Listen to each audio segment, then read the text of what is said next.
Good morning, good morning, good morning. Welcome back, everyone. I am starting off a video here with Dixie today because I do think we have some action coming up. One thing is Dixie has been poking into this level of resistance for the last few days. We've had two opportunities to break above into the bullish control zone, and now we're getting a new high, and this is what I call my liquidity grab reversal high.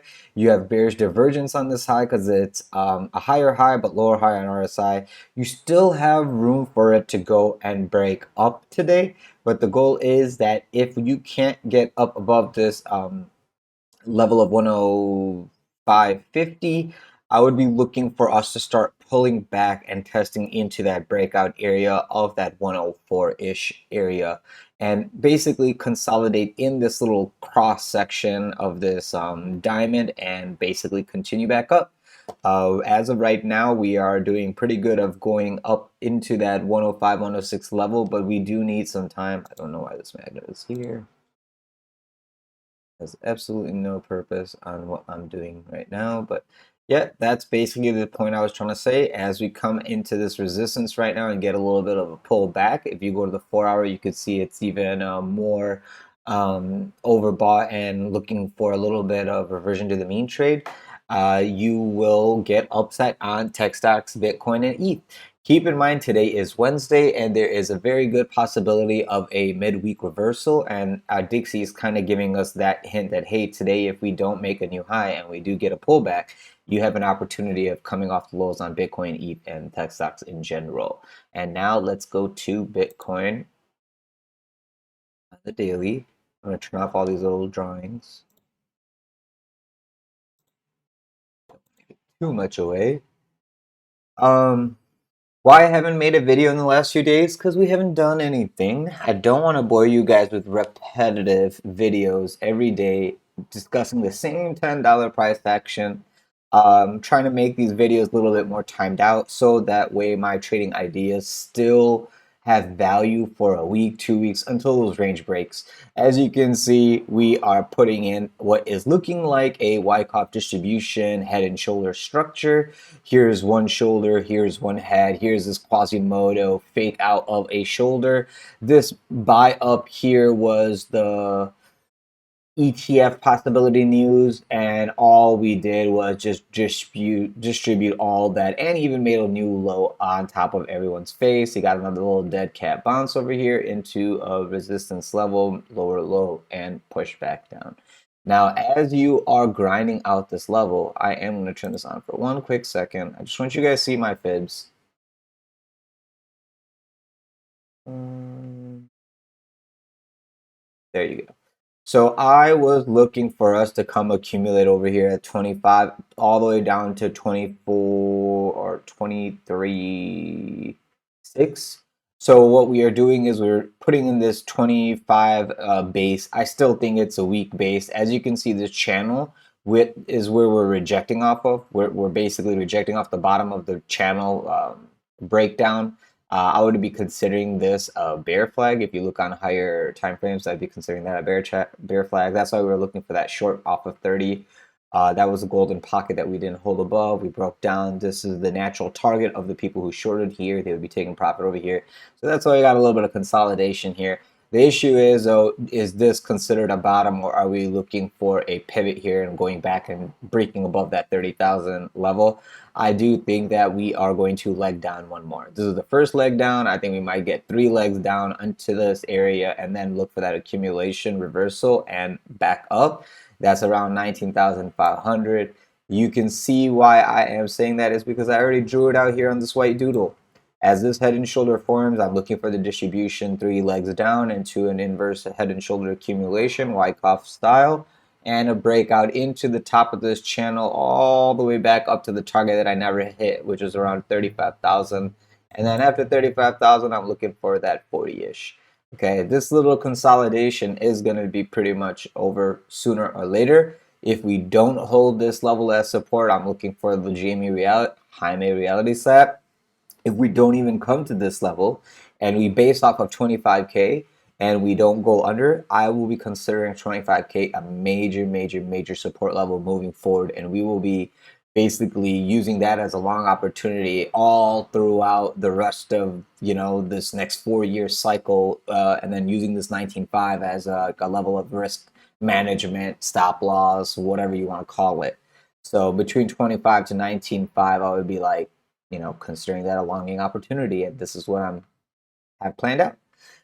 So yeah, putting my money where my mouth is. Now, if I turn off all these little doodles and show you now just with technical analysis, you had a major level of support over here at this 26.5 until you get 26.5 or 27,000 claimed on a daily open and close. I would only be looking at this order block breaking and us testing into this next order block. That 19.5, I mean, is a cute level, but I'm not saying it's going to hit, but we could at least come to test into this order block right here. Looking left, from this high to this low, if you pull up a fib, I bet you got a little bit of a golden pocket over here, and that's kind of why this wick is getting protected in that level. So just be aware of that moving forward. I'm not even going to go on the 4 hour time frame because daily is enough for me now. If you look at the RSI, I mean, it's going to take a lot for you to swing that to the upside. This is not ready for it to even curve for you to possibly think we're going sideways consolidation. It's pointing down with the green little background for bullish divergence, but that bullish divergence to me looks like a head and shoulder, so it kind of looks like a fake. Like this signal, I'm gonna ignore. I'm not looking for a buy. I'm looking for this downside to get muted. I want no more sell volume, and then I want this wick to get tested so I can look for my long scalp. If we are gonna hit this as the next level of support, 25K, I'll get that long scalp off of 25, then I'll let it go around 38.4, probably 32.3. I'll be out, and then I'll hold some for 34. I don't like this pink EMA crossing under this green EMA. That actually gives me more uh, hesitation that this is going to be where we pivot for the upside. I mean, today with Dixie, what I told you, it is only us looking for upside if Dixie does go down. If Dixie starts popping up at New York Open, then I mean, obviously we're going to leg down into this next order block, and then we'll have until the weekly close to see if we're going to pivot out. If we don't pivot out and we start closing the weekly down here, then I'll be waiting for next week to see if we're going to pivot out. I have no rush for this entire month of September, but I do have an inkling or an urge to basically have my trade planned out before next Friday during the quad witching. And after that, I will probably be in the market after that volatility has passed. And I am making a plan for the next 4 years. So you got to keep in mind that whatever I'm doing right now, I'm not going to be gung-ho on leverage. Right now, it's accumulation. And then once my positions are DCA'd into, I will manage them long term once we break out of this range. Why am I going to take a gamble if we could go lower? If we could go lower, I will just take some more checks and add it into that DCA position until the turmoil has subsided. And I am not messing with any random altcoins and stuff. I'm sticking to the main coins, and then I will diversify those into altcoins once the market, stabilizes after we have a impulse breakout and we go sideways. That's when the alts move. That's when I will basically start positioning myself into some alts. All right, now let's go take a look at ETH. Today's daily close is what I'm waiting to see if that bottom is going to be grinded in. If the bottom is grinded in by today's daily close, and if we don't break that 25K area, and by the end of the week we want to trickle back into the breakdown area, that makes sense, and that could be a scalp. Here is ETH actually giving you the thing that I'm looking for on Bitcoin. It's got a little bit of a possibility of sideways and up over here because of these two lows. Today could be the third low, and then tomorrow and Friday we can see upside continuation. We'll find out by today's daily close, so don't get like super gung-ho about getting into that long. Just be ready. Hey, the long is a possibility of a swing failure pattern of not breaking these lows. If we don't break under 15 80, then the possibility of this wick being protected and us going and getting more liquidity from the breakdown area, which is around 1800, makes more logical sense. I will be probably looking to short around 1710, 1720, no matter what. And then I will add into this level of short, because the possibility of the price coming back over here just to grab liquidity of the shorts and then getting all the over leveraged longs excited and then rolling on over to the next leg is probably more logical than improbable. And if you can see with my naked eye, if you just connect these tops, just extend that line out and connect these bottoms and extend that line out, you will see an expanding wedge. And we're just about to hit the bottom of the expanding wedge, and then you can see that big expanding up. Usually wedge wants to like consolidate, consolidate, consolidate. Well, you're consolidating the lows in like a bull flag fashion. After that, what it does is a huge short squeeze, just straight up and liquidating all the people who have these stops at these highs. All these highs get grabbed in that next liquidity grab straight up. So the people who are going to get in these longs are probably going to get a nice little swing to the top side if we don't break the low. If we break the low, just wait for the low to break and then get reclaimed. When you can look at that as a swing failure pattern and then take that long up. The break to the downside is to get all the people who are longing for the last like 10 days trying to get long. They're going to be easier to liquidate going down because over leverage people long. And then if anyone is short here, if they don't take their short and close it quickly, they'll get caught in the short squeeze up. So, that is what you got looking to go look forward to. I'm not going to be too bullish on a daily until I have at least a daily open and close above 1680, but ideally above 1720, I was saying. 1720? Why was I saying 1720? I think I was saying 17, yeah, 1720. Just because there was a reason. It's probably a fib. If I turn all this off, you'll probably see it. But I'm looking for that level to put in like the head and shoulder of this dead cat bounce. And then I want to see that next leg down into this wick. This wick is where I will probably be seeing if I'm going to take a long or not. So if we don't come anywhere near this wick and we claim the 21 EMA, I'll go get into my long, hoping that the 21 EMA can recoup this 200 EMA and you get that nice leg up. If the price action can't get above 1780 on a daily opening close, the possibility of this 21 getting above this purple is not going to happen, and then we will expand away, causing that next leg down to come.